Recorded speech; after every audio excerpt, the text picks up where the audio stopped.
তুমি কারুনের দিকে তাকাও। সূরাতুল কাসাস আল্লাহ তাআলা কারুনের মালের প্রসঙ্গে বলেছিলেন, ওয়া তাইনাহু মিনাল কুনুজ। তুমি কয় টাকা পেয়েছ, কয় কোটি টাকা? কারুনকে আমি গুপ্তধনের ভান্ডার দিয়ে দিয়েছিলাম। আল্লাহ তাআলা কারুনের সম্পদ সহ কারুনকে যেখানে ধসায়া দিছে, কায়রো শহর থেকে 250-300 কিলোমিটার দূরে ফাইয়ুম নামক জেলা, আমি দেখতে গিয়েছিলাম মিশরের সেই জায়গা, বিশাল নদী জলাশয়, এই পারে দাঁড়ায়া ওই পার দেখা যায় না। এক তীরে আধা মাইলের মতো প্রাইভেট কার চালালাম। ওখানকার জেলে পেয়েছি কয়েকজন, নৌকাওয়ালা পেয়েছি মাঝি, তারা বলেছে আরো আধা ঘন্টা প্রাইভেট কার চলবে। ওই তীরের খবর জানতে চাইলাম, বললাম ওই তীরে কোনো দিন যাই নাই।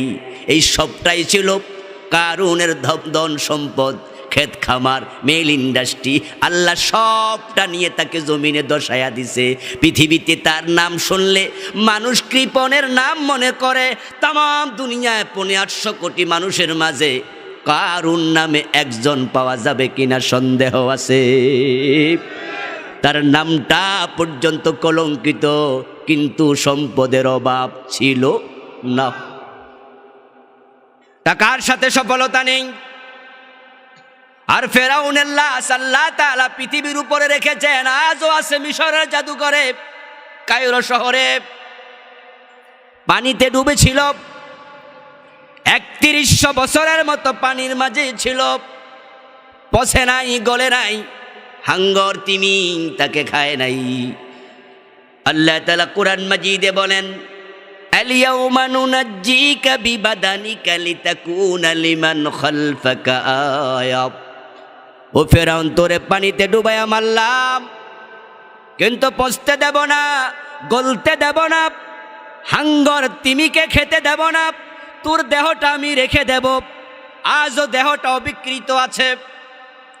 আমি জাদুঘরে ঢুকেছি, একটা কাচের বক্সের ভিতরে ফেরাউন শুয়ে আছে শটান। খুব কাছে চোখটা নিয়ে আমি দেখেছি, তার হাতের আঙ্গুলের নখগুলো আমার কাছে মনে হলো কালকে মারা গেছে বুঝি, এত তাজা। পচতে দেন নাই কে?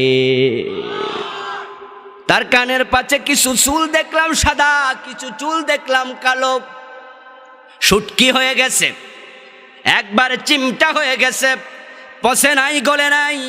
আল্লাহ বলে, নুনাজ্জিকা বিবাদানিক, তোর বদন আমি নাজাত দিলাম, রেখে দিলাম। কেন? লিতাকুনা লিমান খালফাকা আয়া, পরবর্তী জাতি তোকে দেখে শিক্ষা নিবে। ক্ষমতা যতই থাকুক, আল্লাহ চাইলে বড় বড় জালেমদেরকে তোর মতো পানিতে ডুবাতে পারে।